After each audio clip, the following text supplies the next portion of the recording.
and so forth. But I think that in our natural diet, and that really is the focus of what we're trying to explore here, what really is our natural diet, I think they play a very small role. You know, we might be wandering over to our mango tree and we go, oh, I wonder what that is, and that's about it. You know, we wouldn't be sitting making a big feast of sprouts and grains.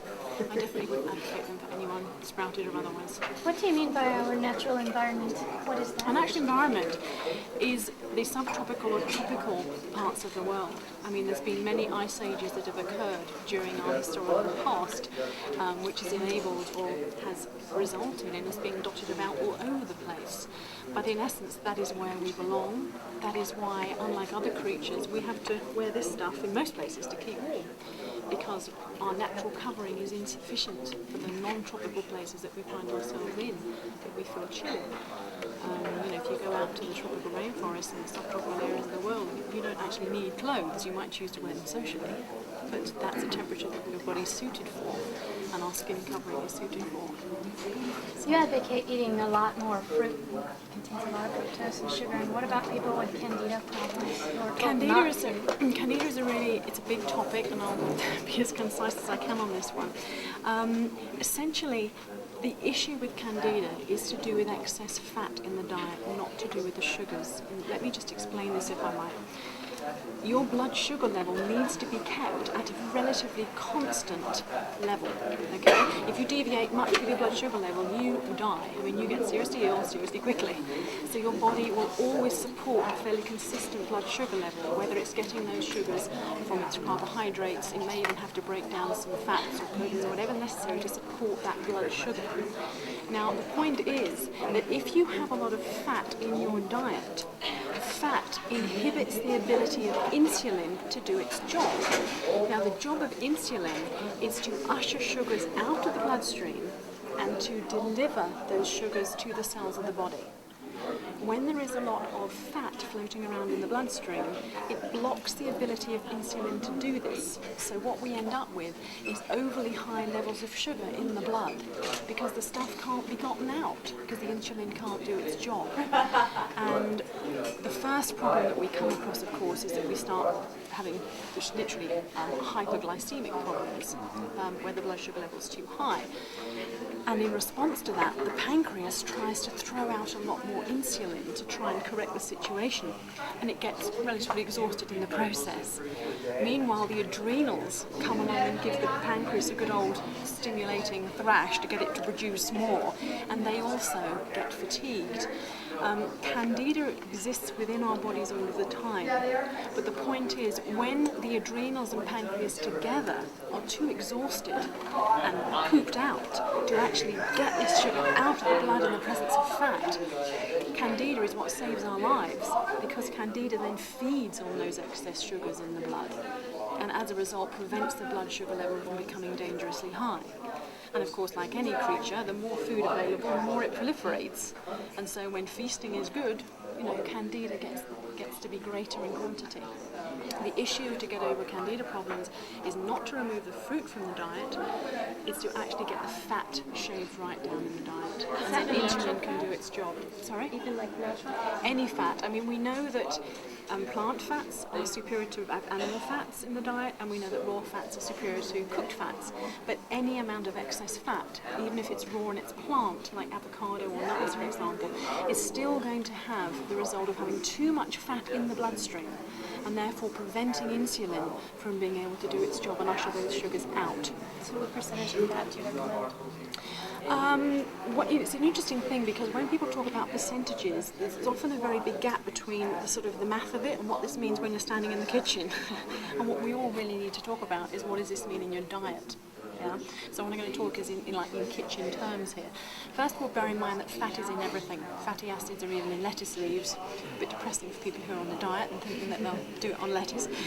Fat is in everything, but concentrated quantities of fats are found in the avocados, the fatty fruits, the nuts and the seeds and so forth.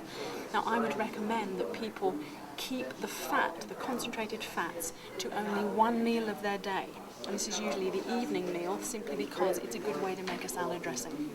And within that I would suggest people are looking at, 2 small two pretty small or one medium avocado is plenty of fat in your diet, or an equivalent amount of nuts or seeds, and that really is plenty. Too small, could you repeat that? I say two really quite small avocados or one medium one is really plenty. The point being, though, that it doesn't necessarily mean that we need to eat exactly that amount of fat each day. What we can do perhaps is to have 3 days when we have a really low fat day, where maybe our salad dressing was made just out of blending tomato, fennel and celery and putting it on leaves, and we didn't have any fat that day as such. And maybe 3 days we do that, and then on day 4 we actually sit down and we have 4 avocados. It all pans out to actually be the same thing, if you see what I'm saying. We don't have to say it's got to be regimented on a daily basis like this, as long as basically that at the end of the month you haven't had more than about 30 average avocados, or equivalent amount of nuts or seeds or whatever.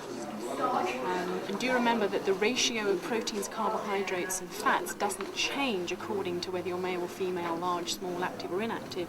What changes is the total calorie intake, and the ratios actually pretty much remain the same. With a very slight difference though during times of women who are lactating and babies and so on. Do you have a suggestion for what to eat if you're feeling a real fat craving and you really, just want to eat? This is like a part of a topic that I'm going to be focusing on later this afternoon. I'm going to be doing a session whereby we're talking about food and emotions, and there is a very strong connection there actually with fat and the emotional need. So I can answer that very briefly, but I can certainly answer it in more length later on when we break up into groups. We're going to be looking at all sorts of reasons why we get these cravings and why we end up eating things that we afterwards think, why did I do that? With fatty cravings, usually it can often be a sign that a person simply isn't getting enough calories in their diet, because they're not eating enough fruit and they're not eating nuts and avocados because they don't want to put on weight or have too much fat, and they're trying to live on vegetables, and you just don't get the carbohydrates, you don't get the calories, and then your body's sending you driving for something that's calorie dense, and the most calorie dense thing you can eat obviously is fat. So we're back down to very often the same thing, not enough fruit.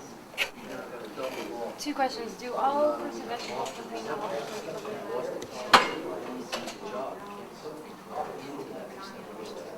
So it's in effect anti-B12.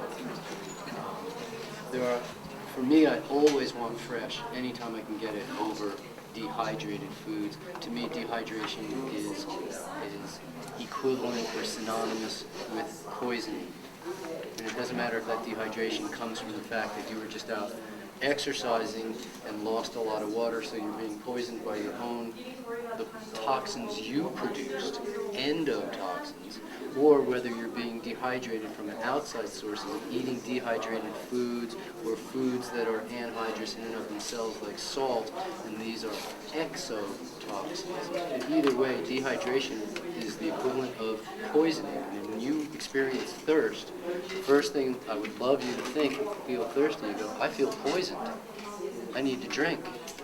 I need to dilute the toxin level in my body. The solution to pollution is dilution.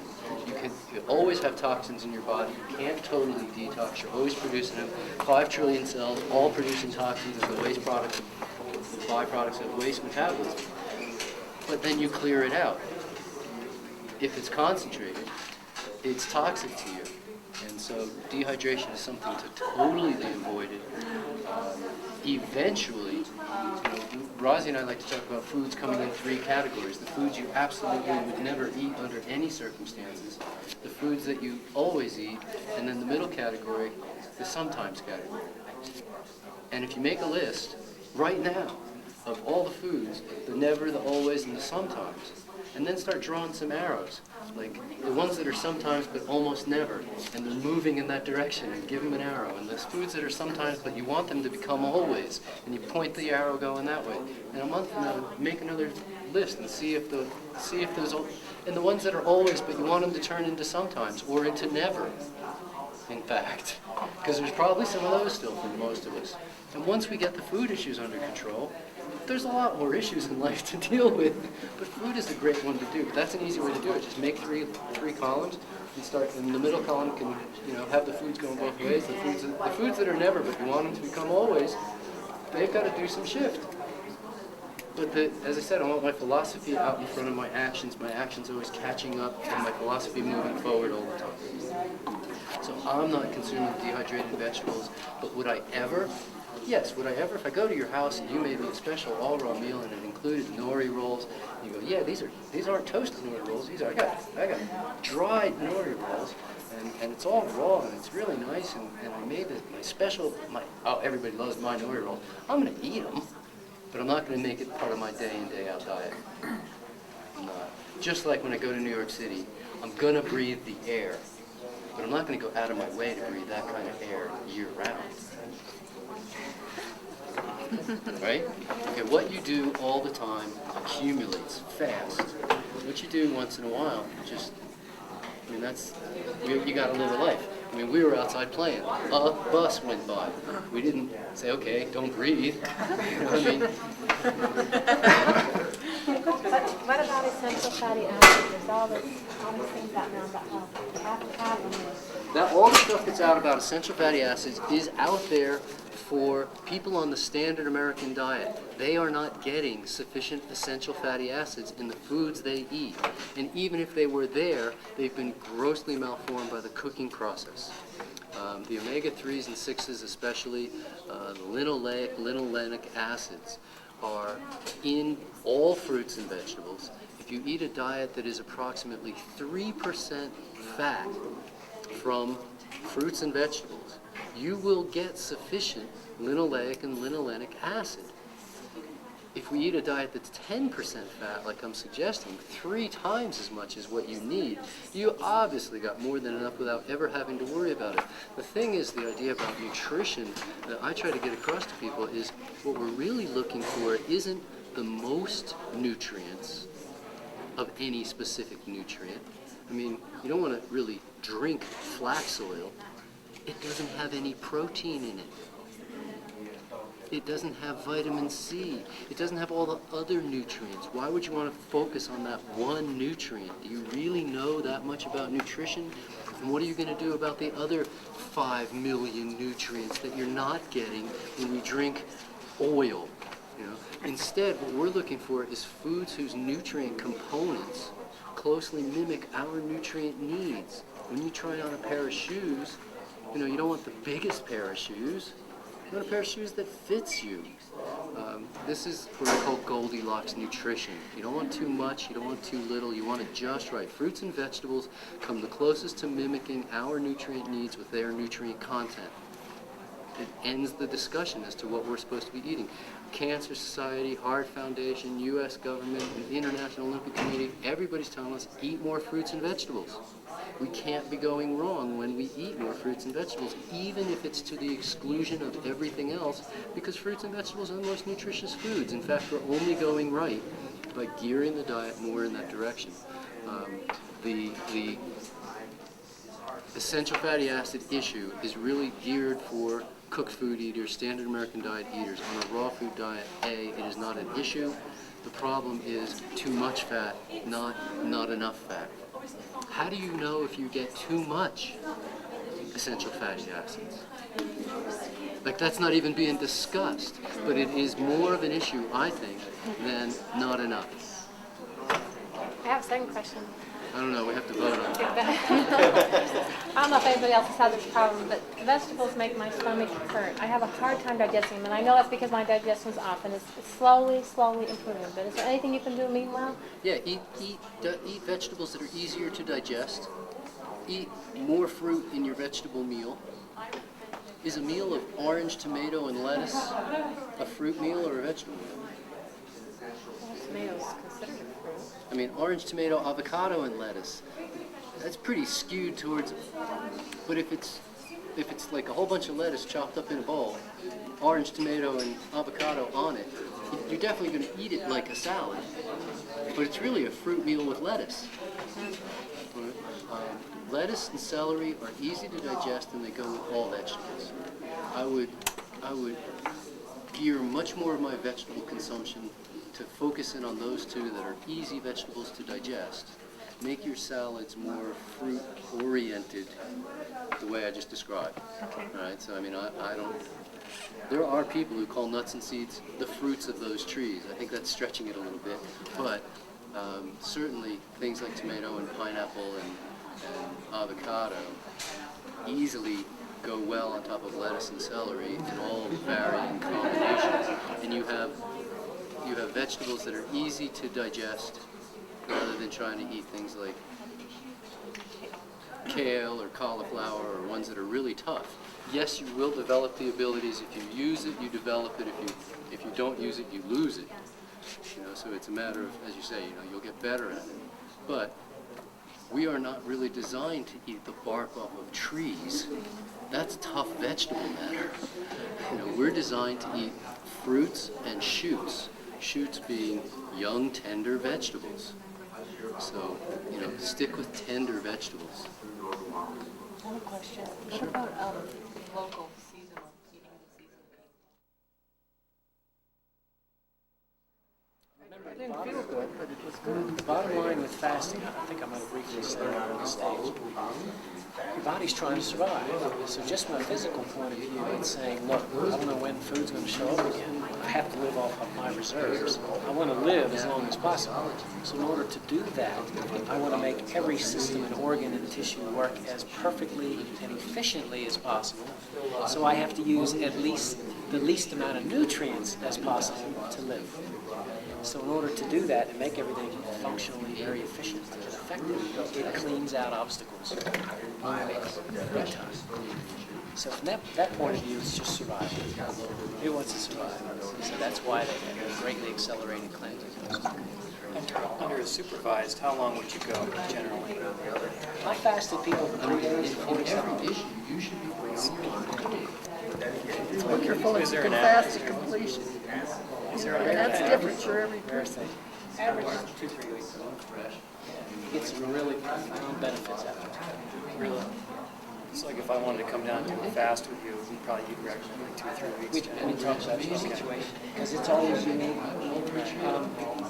If somebody has the wherewithal, time, and money to do just what their body needs, then we could optimize it. Most people are looking at body overtime and money. Sneak up. And as the body does the detoxing, depending on your situation, history is weak. Yeah, we would work with that too. after your fast. Condition as well? No, I don't really have a candida. If you don't have a candida condition, it's a completely different story. Oh, really? Yeah, if you have a I might, candida, but I don't know. you would know. Because the symptoms are severe enough that it would not be a mystery. I mean, candida symptoms are very uncomfortable, as you can probably attest to. Well, I think it depends on the degree to which you have it. Yeah. I mean, everyone has candida in their system. Yeah. It's a matter of whether it proliferates out of control or not. Right. Yeah, I don't think I have a candida condition, but Yeah, in your instance, then Doug eats a lot of fat, but it's healthy, like whole fats, like durian and avocado. Right. And it's a great source of dense calories that are clean burning. Now, of course, you can overdo anything, right. but if you have a lot of activity, like it sounds like you do, and of course, like Doug Graham does, then you're going to burn off those calories in a healthy way. Right, so I guess it's just a balance there between Yeah. Was there some kind of imbalance that you were having an issue with? No, I wasn't eating that much fruits. I was, trying to do a lot more like greens and salads and things like that. Yeah, And fruits I are find that the greens have like a relaxing effect on me. Like if I really just want to mellow, Yeah. I mean, I can be all energetic and I don't eat a big salad or something. Then I just want to go to sleep or something. It's just like, it really mellows me out. If I have a busy afternoon or something, it's kind of like, so I like that idea. I've been eating more greens at like 5 o'clock or so and trying to eat more fruits. It seems to work. You know what I'm finding with this diet? It's amazing. I'll go into cycles with it that are dramatically different. Really? My body will ask for different things on a long-term basis, like at months at a time. Recently, for example, my body's been asking for so many fresh vegetables that I never had a desire for. Because I've been into fruit like crazy up until recently. Like I shared that experience with everyone where I had that detox recently. And since then, I found that I had to really simplify the meals I was eating, because I used to ignore a lot of the food combining because I was able to get away with it. Right. And since that latest detox, I've had to really simplify the meals, and I've gotten much more enjoyment than ever before out of salads, which to me is like something new. I mean, I never liked salads before, but I'm doing things like cutting fresh corn off the cob that adds a lot of sweetness to it, that's great, and a lot of cherry tomatoes cut into either halves or quarters that adds a lot of sweetness. Because I never before liked bitter foods at all, and yet my body's craving it now. Yeah, I guess that's true. I mean, like, it seems when it gets colder, like more oily foods, or fruits, like when it's hot and you're sweating a lot, you want to eat fruit more. Yeah, more calorie dense in the winter. Right. I also wanted to ask you a question on the emotional thing. I always came down that below anger, what seems is either feeling hurt or fear. Below hurt is sadness. I mean, Generally speaking, fear is below sadness. Generally speaking. Now, I'm not going to deny that that could be your experience, because not everyone is wired entirely the same way. Well, I work for the airlines, and I know people, I'm a ticket agent part-time, and like people, it's amazing. Like I've been using this kind of model for very close years, and like generally, bam, something happens and a reservation cancels or whatever, and they start freaking out. They're getting angry. They're just afraid, basically. Yeah. And then like my wife, she has this button, and I have the same button where, I'll say something, I had no intention of saying that, but she'll feel hurt. And below that there's some sadness of some past time, whatever. The sadness seems to not be below. Process. Folks, thank you very, very much. We're drawn to a close, a couple minutes over even. We're going to take a short break. At 3:15, I will be giving my presentation, finally, about nutritional facts and fiction. Hopefully a lot of questions that people have will be addressed during that time. We'll look forward to seeing everybody reconvene at 3:15 when I turn on this loud machine again. Thanks again.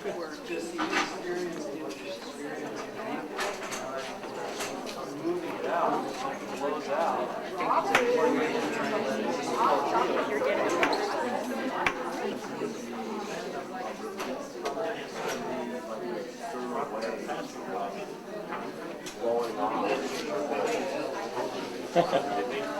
And even burning without crying.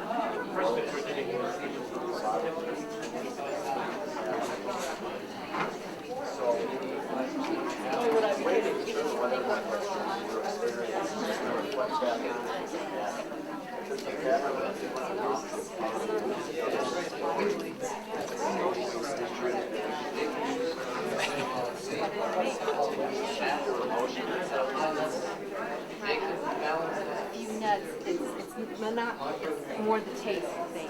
It's like it would be good to have Actually, I think a raisin right I think now. as soon as you put in your body something that's difficult to digest, it's so draining on your nervous system you get numbed out. And I think that's actually what people are seeking all the time. They go, oh, that was shit because that numbed me out, and it does. Can I just hold you 1 second? I didn't even think of what dogs. You said we're breaking up. But it is. Yeah. Sorry to interrupt, but I just. So we're supposed to.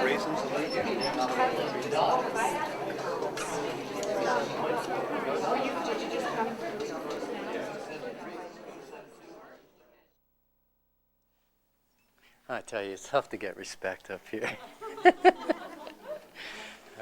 you know, we want to have a good time, and everybody's motivation to give you as much as they possibly can only be appreciated. You know, and I love it just as much as the next person, I really do. And if I didn't come up on stage at all, it's fine by me. What's important is that people get the information they came to seek, and that the presenters get to give the information that they came to give, and that's just the whole thing. And we know from our own personal experience that as much as we outline it, as clearly as we define it, as much as we tell you, look, this is how it is, to a great degree, all it is just aiming you in the direction that you can then run and learn for yourselves all the stuff that you're going to have to learn. We know, though, that, you know, when you go on a mountain road and there's all those guardrails, they're there so that you don't drive off the curb, probably because somebody else already did. And why do you have to drive off the road too? Why can't we just learn from other people's experiences? And that's what we're trying to pass across to you as much as we possibly can. Over the years, I've had a lot of good fortune, and I'm peeking to see what I said I was going to say, just so I don't miss all of it. Had the good fortune of meeting a guy named Charlie Jones. And I don't know if anybody ever read Charlie Jones' book, Life is Tremendous. Anybody ever read Life is Tremendous? You want to read a fun book, Life is Tremendous. It's short. And life is tremendous for Charlie Jones. Everything he touches turns to gold. The man is brilliant. It just doesn't seem like he can do anything wrong. He has made so many incredible good decisions. I talked to him one time. I said, Charlie, how come you make such phenomenal decisions? You know, everything is, it's like you've got the golden touch. And he says, good judgment.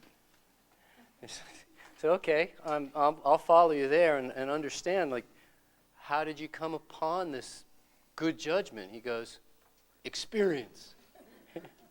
You know, well, that's good. And I know, you know, like people looking for a job that can't find experience, they always struggle with that issue. And I go, so where did you actually get your experience? He goes, poor judgment. So we want to see you show good judgment, learning from our experience. And the reason that I've written books and tapes and videos and charts and CDs and make all that material available and tons more coming out. Rozzy and I have a 12-video set coming out. Hopefully in September it will be totally done. We're pre-selling it here, and so much more material. I'm working on 7 books at the moment, which is kind of fun for me. I don't know if any of them are ever going to get, I know all of them will get finished, but probably like all 7 of them next year. But it's fun to put that stuff out, and it's done to support you in your efforts, because as you ask more questions and new things come to light, but a lot of the old stuff comes up as well, and I heard it coming up today, and it comes up all the time, and there's issues that come up all the time, and I'm not going to stand here and tell you I know it all. I don't know it all. I don't know it all by a long shot, but there are things that I know really well, and I know that there are things that come up all the time wherever we go to lecture about raw foods. We hear a lot of common threads come up, and so what I want to do is just present on some of those for a little while, touch on as many of them as I can in a short period of time, and again, not go into incredible depth, but just to bring up an idea. When I used to lecture with T.C. Fry back in the 80s, we did every weekend, we'd do a different city, and one of the lecture topics that T.C. used to have me do was called Hoaxes Foisted on Health Seekers, which was hard to even say.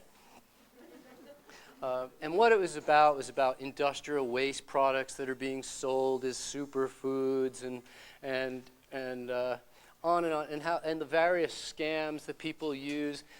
Because when you're seeking something, you're much more likely to be taken advantage of than if you're not seeking. For instance, if you're seeking intestinal cleansing, you're much more likely to buy an intestinal cleanser than your next door neighbor.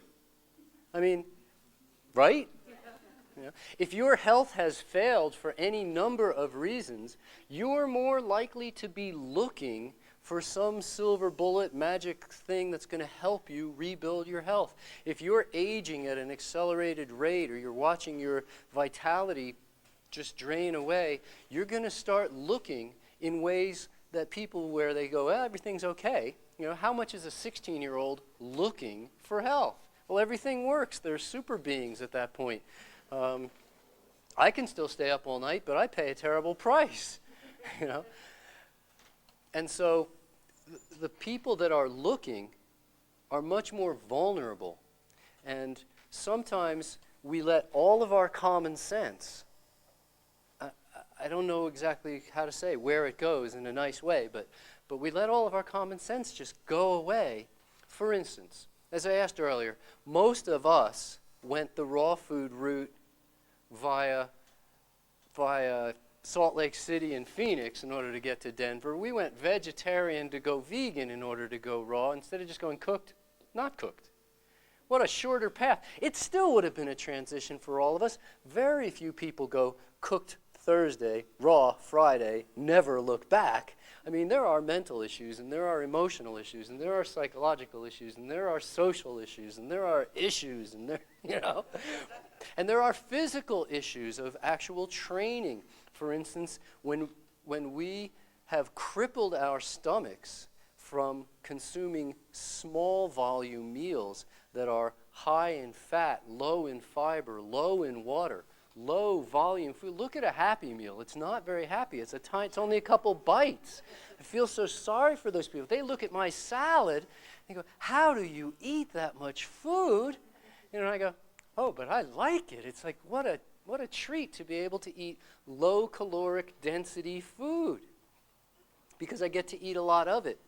But even when we go to raw, we find out, gosh, I still can't eat as much fruit as it would take to eat 80% of my calories as carbohydrates, because that much fruit is a huge amount of volume, realizing that an avocado in total calories is the equivalent of 10 peaches or 11 or 12 peaches in total calories. It's just one is giving you almost all the calories from fat, and one is giving you almost all the calories from carbohydrate. In order to boost your carbohydrate content, we actually have to go on a training program, a flexibility training program for your stomach to enable it to consume more volume at a sitting, or you simply can't eat enough. And you talk to people, they say, oh yeah, I tried that raw thing, it doesn't work at all. And you go, I was hungry like an hour after I ate breakfast. What'd you have? Oh, I had a half a grapefruit. You go, what did you used to have for breakfast? Oh, you know, bacon and eggs and toast and bagel and cream cheese and a cup of coffee and a glass of orange juice and a glass of milk. And you know, man, you had more calories walking down the stairs than what you had when a half a grapefruit. It took more calories to digest the half a grapefruit than it gave you back. So we lose certain things, and I don't know where those things go. One of the things we lose is the basic tenets that got us going in our zeal to eat more healthfully. So I asked this question because I don't know y'all. How many people in this group learned about whole foods before you learned about raw foods? Look around. Pretty much everybody. All right? And how many people today still believe that whole foods are a basic tenet of healthy eating? Show of hands. I sure do. Now, how many people have been told, possibly even believe, well, let's do it this way. How many people have been told that juicing is a healthy thing to do? Okay. And how many people believe it? So more of us have been told than believe it, but a lot of people believe it, which is fine. But we also believed whole foods. And we know that juicing is a way of refining food because we're removing the fiber. And the definition of refining is to remove the fiber. Fiber being an essential nutrient. How many people have heard if you juice fruits or vegetables, you get more nutrients? Yeah, that's a good one, isn't it? Remove the fiber, an essential nutrient, and what's left is more nutrients than what you had to begin with? Give me some of the money in your wallet, and I'll convince you that you have more money than you had before. How can that be? You can't take nutrients away and have more than you started with. unless you guys do a completely different math in Colorado than anywhere else in the country. Let's do the same thing with oils. Anybody, and we're not judging. There is no judgment here. We're all on a path. But how many people still use oils? And use them because we're told they're healthy for us, even. But aren't oils just the refined remainder after we've removed the fiber from that seed or that nut or that vegetable? We've removed all the fiber, the essential nutrient fiber, and what's left is the oil. Now, people ask you, where do you get your protein? But then we consume a food like oil, which has 0 protein, and go, yeah, this isn't going to balance out. Now I would ask you, where do you get your protein? Because you're refining the proteins right out of the food. Or where do you get your... The way we absorb nutrients is in the proportions as we need them. If we start to isolate nutrients, we can only run into complicated problems. It's like trying to prevent diseases. There's 100,000 different human conditions. Can you possibly try to prevent them all? How busy you would be. Instead of saying, oh no, well, all I have to really do is just supply the conditions for health, I'm going to literally cause health. And now I don't have to put any time into health at all, but how busy you would be trying to prevent disease or trying to supply every nutrient. Oh, I've got to make sure I get enough fatty acids. Well, as I said in the Q&A, Udo Erasmus sells fat for a living. And he recommends 15% of total calories from fat. We're talking 10. There's not that much difference. And even at 15%, his whole concept was built for a standard American diet. Those people need to get some essential fatty acids because it's not in their food. We have it in almost everything we eat. It's in lettuce. It's in almost every fruit. It's in almost every vegetable. None of us are having an experience of not enough fat. That isn't our problem. And we're getting it from healthy fats. We can let that go. But letting go of some of the stuff that we've been trained to believe can be challenging. Even now, even when we changed our diet to vegetarian and we changed our beliefs to vegan and we changed to raw, and then now we're eating foods, fruits and vegetables, the 2 most nutritious foods on the planet. We're eating the foods that people can look at it and say, wow, vegetables are the #1 best source of minerals, and fruits are the #2 best source. And fruits are the #1 best source of vitamins, and vegetables are the #2 best source. And fruits and vegetables are the #1 and #2 best source of enzymes and coenzymes and antioxidants and phytonutrients. And we're starting to run out of nutritional categories, and fruits and vegetables are #1 and #2 in all of them. And why is it that we would want to eat anything else?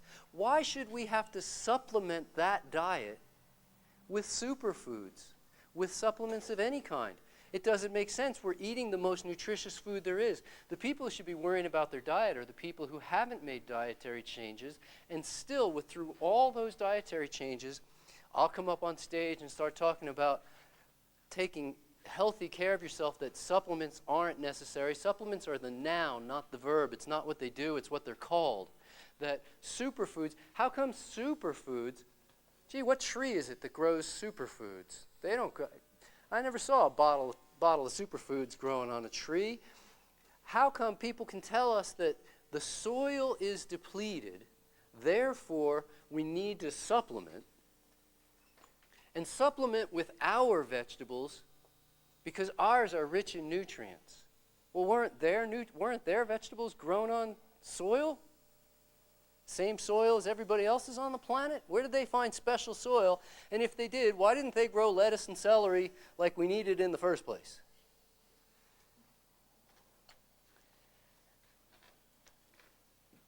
And if this whole concept of superfood made any sense, couldn't you then just live on it?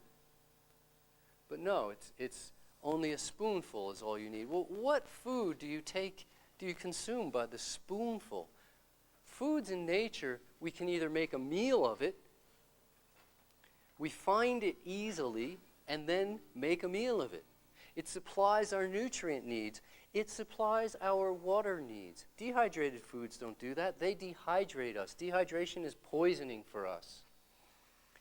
Over and over and over, what we find out is that the people who have stuff to sell us have, for the most part, sold out in some way or another because they've got to push the program. And I'm not knocking anybody when I say that. I'm not up here to knock anybody. Bless everybody for doing what they do. I'm glad that there are people out promoting the raw food movement. I'm glad that there's people out there making more people aware about raw foods. But at the same time, if you sell oil for a living, you're going to tell people all the pluses and not going to tell them the minuses. The idea that mucoid plaque builds up on the inside of the colon is an absolute fallacy. I have looked at lots of colons. I have seen people both living, the inside of living colons and the inside of people who were dead. And there is no mucoid plaque buildup. It cannot happen. Let me explain to you how it cannot. The lining of your colon, the lining of your intestines, the lining of your stomach, the lining of your throat, and the lining of your mouth is all made of the same stuff. The cells produce mucus. The mucus is constantly produced. It constantly sloughs off and constantly works its way in one direction. If the food you ate could possibly build up like layers of paint or the hardening that happens inside our arteries, it would happen inside your mouth because it's the same material. Do you have any buildup on the inside of your mouth from the food you ate from age 0 till 20? No. You wake up every morning with a fresh, clean mouth, or a relatively fresh, clean one. And if it could build up, it would still be sloughed off every couple of seconds because there's mucus being produced by the mucous membranes that line the inside of our intestines. So there's nothing to stick on to because the wall itself is constantly shedding.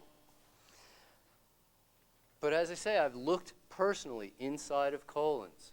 They're pink. If they were not, colon surgery could not happen. And I've talked to dozens of people who for a living are the prep people and a few people who are the surgeons who cut colons. And they say, look, what we do is we give a lavage, we wash the colon out one time with some plain water, no big deal. We withhold food for a day, and what we see inside is a pink colon. If it wasn't, we would actually have to, as we're cutting the colon, we'd have to be cutting through mucoid plaque, fecal matter, built up toxic residue that would make the entire thing a septic situation. We couldn't cut in. You just couldn't cut in. Every single time there would be septicemia. And this doesn't happen.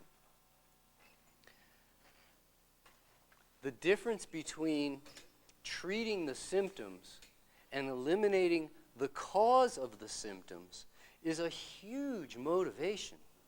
Because if I can sell you something that allows you to treat the symptoms and tell you that this is helping you on the way towards removing the cause. And I don't know if I lost anybody there, so let me try it one more time. If I can sell you, I've been asked to do a presentation, so I can talk about it here, I guess. I've been asked to do a presentation for an organization called Juice Plus. You heard of them? What they do is they start with fruit. They remove the water. They remove the fiber. And they remove the carbohydrates. And then they sell you what's left for about 100 times what the fruit costs in the first place. Personally, I think they should remove the rest and then just not even put anything in the bottle and not even sell you a bottle, just say, just send us money. We'll stop bothering you if you'll just send us money. No salesman will call if you'll just send us money.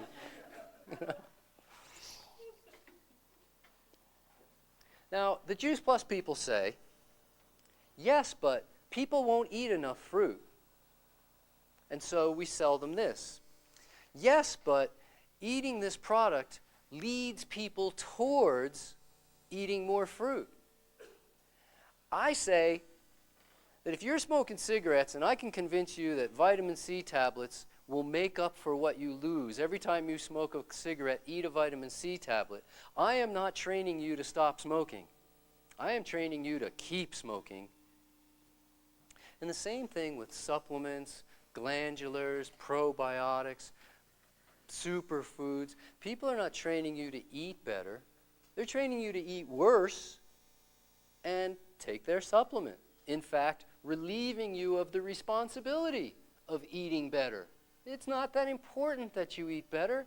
Just take our supplement. Why eat better? You don't have to. I have a good friend who ate a chunk. I don't know how big the chunk was. He never did tell. But he ate a fair amount of pure cocoa fat, cocoa butter. The stuff they sell in the pharmacy for you to put on your skin. It's not people food. It doesn't come from coconut even. It comes from palm trees that make palm oil. And he ate a bunch of this stuff and was promptly hospitalized and escaped with his life, but by no doing of the hospital. They said, look, wait here if you want, but there's nothing we can do. It's either going to pass or it's not. You just threw your gallbladder into a tizzy that it's either going to recover from or it's not. The chemistry of saturated fats is such that we cannot utilize them. They are saturated or called saturated for a reason. All of the open molecules, all the ones that are looking, as Razi was talking about, looking for a partner, of unsaturated fats have been filled by something. Once they're filled, that fat is saturated. At that point, we can't add anything to it, which is how we use it. It's how we incorporate it. So by their very nature, we cannot make use of saturated fats. Yes, we can produce them, and we can produce them and incorporate those that we produce into our structures. We have saturated fats in us. Just like, however, eating eyes doesn't help you produce eyes, eating saturated fats doesn't help you produce saturated fats. You can't actually utilize those. You have to start with unsaturated fats. In fact, we know, again from nutrition texts, that what's recommended is that 80% of our fat consumption come from unsaturated fats. Even though that's not the makeup of our bodies are made up of almost 80% saturated fats. But 80% of our intake should come from unsaturated in order for us to utilize them. For people to then sell you saturated fats, telling you, oh yes, but it's good for your brain, no less. It's good for your brain. They're going, we're depending on you being brain dead in order to buy the stuff in the first place. So the idea that we are susceptible to a phenomenal number of scams is in a way a sad thing, because what we have available to us is such a simple opportunity to eat fruits and vegetables. End of story. To have actually found the answer in such a simple thing. The freedom of that what we tend to do is to then complicate it ourselves because it was so simple. Oh, no, but I'm worried about my essential fatty acids. I've got to drink the least stable of all fats. I'm going to drink flax oil. The one fat that is unstable at room temperature, it goes rancid, so we keep it in our fridge. Of course, it wasn't refrigerated from the time it was produced until the time it was shipped, until the time it reached the store. Ever go into the back of a truck that's bringing stuff to the health food store? It's like hotter than Hades in the back of one of those trucks. But now it's refrigerated in your refrigerator. Whether it went rancid first or not, who knows? But you've got it refrigerated. I got to ask, does anybody know enough about flax oil to know how long it takes to go rancid at room temp? How well rested you are, etc. It takes 6 to 24 hours to clear your bloodstream, find its way to your liver, and be utilized appropriately. So on average, we're talking 2 to 3 days before it can get to your liver from the time you consume it at 100 degrees. Do you think when it gets there that it's still fresh? I don't think so. I want to consume fats that are stable at room temperature, not a refined one that had the fiber removed. If you eat it with the fiber, if you eat just flax seeds, you can't digest them. Everybody's tried it, right? You've all eaten flax seeds, seen flax seeds come out the other end? Oh yeah, every once in a while you happen by accident to chew one and break it up, but most of them slip through pretty much unaffected. This is obviously not human food. If you've ever been in a field of flax or seen one, it's food that you would never try to eat. First of all, it's at knee height, so it's just terrible. You're bending over to pick a little pod that's got 4 flax seeds in it. Then you have to remove all the chaff, kind of like you do on a morning glory pod. This is a time-consuming effort. You've already burned more calories than you could have gotten back, you know. Then you eat it, and you can't digest it. You go, oh, that was good. And so, I'm sorry? If you grind it, you can access it. Absolutely. If you grind it, no question. Why you would becomes a question. Because what we find is that it's incredibly high in essential fatty acids. Yep, no question. But there is always a trade-off in nature. If something is incredibly high in something, it's incredibly low in other things. I'm not saying don't eat flax seeds. Really not. Flax oil, definitely, any refined oil, has gone bad before it got to your home. There's no question. It went bad. It was oxidized in the processing. Cold pressed or not, it was oxidized in the processing. But to think that it is the best for you, better than the foods that you would naturally eat if you actually, I mean, where I live,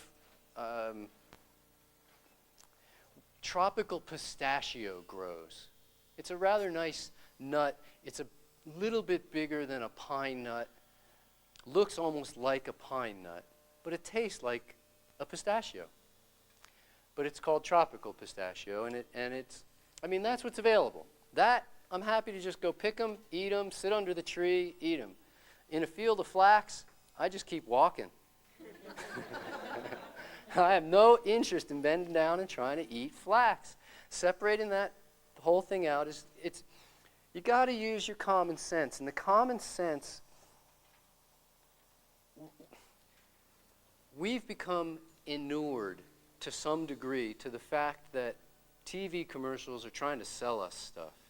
We are savvy enough to know that the commercials aren't really there in our best interest. They're a commercial.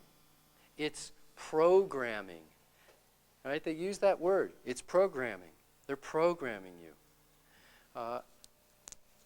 And yet, when somebody comes up in the raw food movement and says, oh, we got this great new this, we got this great new that, you got to get this, you're missing this, oh. And I go, wow, I mean, like, there's so many foods that are fantastic sulfur sources.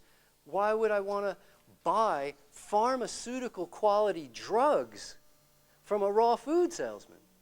or any of the other things. I don't want to focus on any, I'm not trying to name names. It's not here to knock anybody. What I want to do is ask people, hey, wake up. You found it already, but we complicate it. We lose track that fruits and vegetables, it's enough. There's not more. There's not better. We absorb nutrients in proportion to our nutrient needs. We're looking for foods whose nutrients closely mimic those needs, whose nutrient content closely mimics those needs. Fruits and vegetables always, always come the closest to it, from the tiniest micronutrient to the largest macronutrient. When mother's milk is 8% protein, when the RDA for protein is 8%, why should we think we need to consume more than 8% protein when the average piece of fruit is 6% protein? That's pretty much like right on target, isn't it? Anybody here know anybody with heart disease? Know anybody with candida? Know anybody with allergies? Know anybody with arthritis? Know anybody with diabetes? Know anybody with cancer? Ever met anybody with protein deficiency? I mean, we don't have to worry about that. It is literally impossible to attain a protein deficient state unless you are living off of alcohol and candy. In which case you're going to have far worse problems long before you get to protein deficiency. But if you're eating fruits and vegetables, you're getting all the protein you need. In fact, if you try to eat too much vegetables on average being between 40 to 60% of their calories coming from protein, if you try to eat too much vegetables, you're going to get too much protein. Too much protein leaches calcium from your body, you lose calcium from your bones. Granted, you lose more calcium when you consume animal product protein than plant product protein. This has been proven. But still, too much protein and you're losing calcium. That's not our goal. Meanwhile, because vegetables supply very few calories, they're a great way to lose weight, eat more vegetables, but the more vegetables you eat, the less of something else that you must be eating. Where we began was the idea that what we're helping people to do, encouraging people to do, is to go on a flexibility training program for their stomach, because we were trained to eat small volume foods. We were trained to eat high caloric density, low volume meals. And years of that, of swallowing a brick, feeling it stick into our ribs, that heavy feeling that we got, following all that training, it's challenging to retrain ourselves yet again to another new way. But the new way that works, the way that I have seen work, for the sickest of the sick getting well, for the wellest of the well getting better, the way that I've seen work in virtually all circumstances, is a program where we supply ourselves with sufficient carbohydrates. If you supply insufficient carbohydrates, a neat thing happens. And it allows me to do something that I love to do so much. I love to be the amazing Karnak. I think I'd make a good Karnak. You guys know, everybody know Karnak? But what were you saying? Some people don't even know who Johnny Carson is. They're actually that young. Bless you for not knowing. Johnny Carson was late night TV for a long, long time. Like 25, 30 years or something. He was late night TV. He was The Late Show. But he was a stand-up comic before that. He was a very funny guy. And he did a skit called The Amazing Karnak. He put a turban on. He put an envelope to his head. And then he gave the answer. And he did that for 10 or 12 or 15 or 20 things. Eventually they'd get around to reading what was inside the envelope later on. It made it even funnier. So I will read the envelope first.